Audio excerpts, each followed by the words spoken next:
Hey everyone, how's it going? We know that today's topic is going to generate a whole lot of opinions, but before the mayhem begins, just hear us out. We want to talk about what kind of space the PC will occupy in the next-gen console world and whether or not it'll survive. But before we get started, don't forget to subscribe and hit that bell so that you never miss out on the latest gaming news and fun.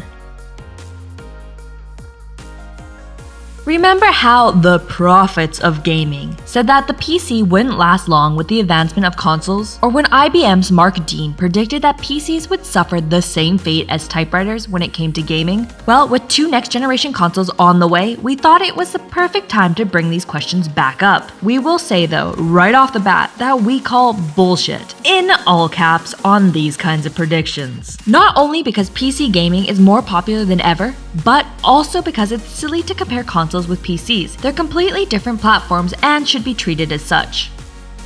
Basically, if PCs are so bad, then why would platforms like the Game Pass launch on them? And why would PlayStation want to release more and more of its exclusive titles on PC? And to everyone who's about to write, well, if they're not on PC, then they aren't really exclusives anymore, are they? Remember, the whole strategy behind exclusives is that they're special for a set amount of time, and then they're released to other platforms like PCs, whether that's in a month, a year, or 2 years. Just like what PlayStation did with Horizon Zero Dawn and Death Stranding, and with a lot of success too, might we add. They're likely to also do the same with Final Fantasy XVI.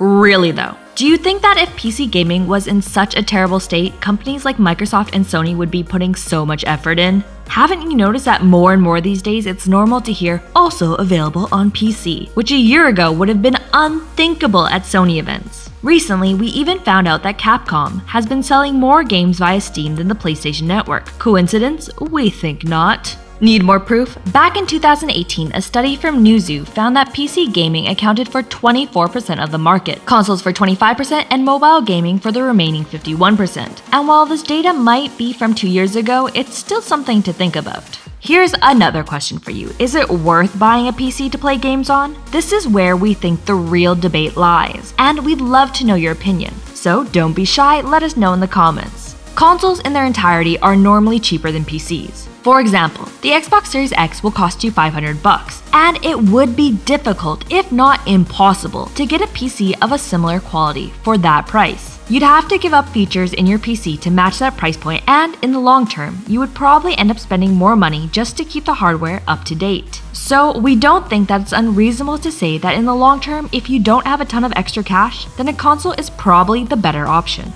But we suppose it also depends on what kind of experience you want to have. For example, according to PC Gamer, if you want a PC that has the same kind of graphic processor as the Xbox Series X, you'll have to buy an AMD Radeon RX 5700 XT, which costs around $400. And if you do the math, that one item by itself is only $100 less than an entire console. Then if you factor in things like SSD, GPU, high-quality monitors, etc., a console will likely be a much better bang for your buck.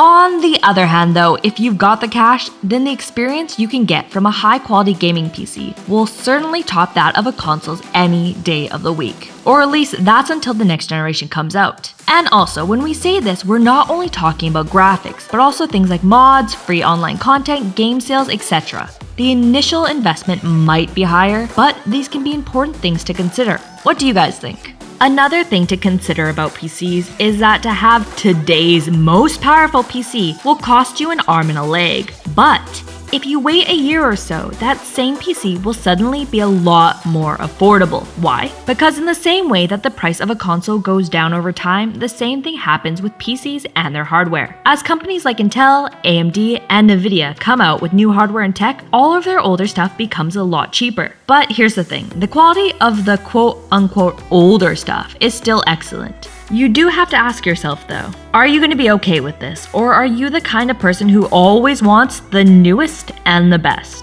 Last year at the Games Developers Conference, a survey was conducted regarding PC gaming, and up to 66% of developers were working on PC games. And in addition to high-quality titles, they're also focusing a lot on free online games. This is great news for PC gamers, considering that on consoles right now, something like a free game is absolutely unheard of.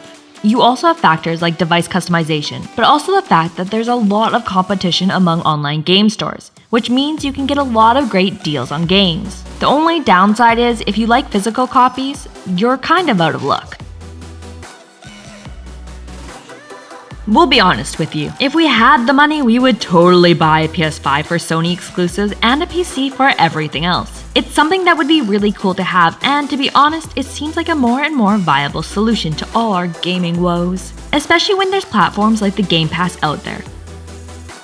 And really, the most important thing is being able to play the games. It doesn't matter where you play them, as long as it's done right and you enjoy them for all they're worth. The platform doesn't matter. Playing on a PC versus an Xbox or PlayStation shouldn't make you any less of a gamer. And that's one thing that we think unites the entire Zoomin Games community, our love and respect for video games. Wouldn't you agree?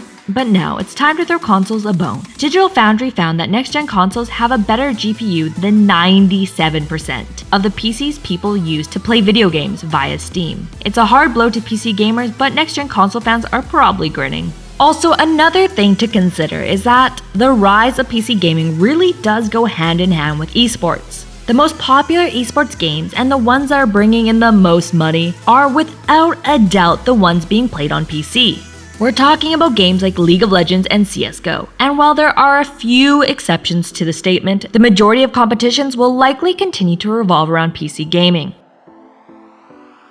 Just look at League of Legends though. It has over 100 million players, the vast majority of whom come from China. So while this is a whole different subject, we also think it's pretty safe to say that PC, more than any other gaming device, has the most diverse user base. It's gone through to really difficult to reach countries and won over fans around the world. To sum things up, the great gap that exists between consoles and PC games is quickly becoming a thing of the past. In fact, nowadays there are way more titles you can play on the PC versus the console. And we're talking about really great games too here, not just trashy online games. Steam, for example, used to only have a couple hundred titles to offer, but now it has thousands, and that number is only going up. And the Epic Game Store is also doing great, especially thanks to its strategy of offering free games to people. So, do you agree with some of the things we said? Let us know what you think. Do you prefer playing games on consoles or PCs? Are you one of those people who started out on consoles only to discover PCs and be converted for life? Oh, and let us know what you think about these kinds of videos, where we dive a bit deeper into specific topics like this. Do you like them, or do you want us only covering video games? We want to know. And as always, thanks for watching and see you next time.